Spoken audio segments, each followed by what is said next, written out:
I want to talk about the whole TikTok ban, the temporary ban, and why this reminds me of the movie Step Up for the Revolution. For anyone out there who is saying, oh, it should go away, or temporary content creators to get a real job, do you realize how many people have made a living, or who've promoted their business through TikTok? It's like the same thing as, let's just say, we get to the point where robots can do your job better than you. Robots are taking over the world! What if everyone said, oh, it's great that you can't work, and that you can't make money anymore? Would you still feel the same way? And who actually decides what a real job is and what a real job isn't? I mean, is this just like a case of misery loves company? So like, if you're miserable at your job, then everyone else should be also? And for all the brain rot that's on TikTok, there's a lot of great stuff on there too. So to be okay with our government taking away people's livelihoods and taking away their right to freedom of speech is a very dangerous precedent. And you know what I find is sad? We're always told that we're living in a democracy and it's all about power to the people. And yet, 170 million people, give or take, were letting their voices be heard when it came to TikTok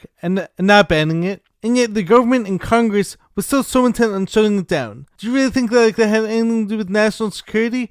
Or is it more about controlling the narrative? And for any of you who've ever seen the movie Step Up 4, when this big corporation wants to come into the small business area in Miami and take it over and knock it all down,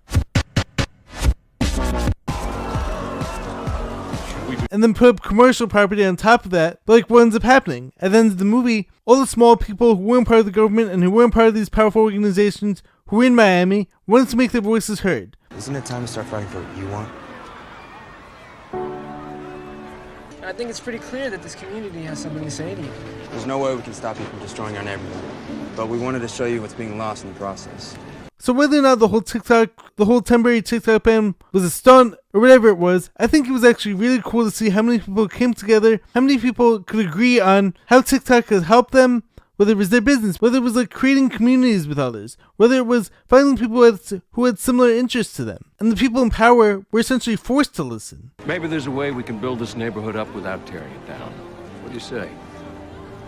Regardless of what actually happens here, I do think it was really cool to see how many people came together to make our voices heard and to let these people know what they were taking away in the process. It wasn't just like some brain rot and it wasn't just some pointless trends, but like this was actually getting into people's livelihoods as well as people's mental health, which I know, of course, social media is not perfect. There's a lot of flaws with all these apps, including TikTok, but for all the nonsensical stuff that's on these apps and for all the stuff that leads to poor mental health, there's a lot of really great things on here too. It all depends on how you're using it.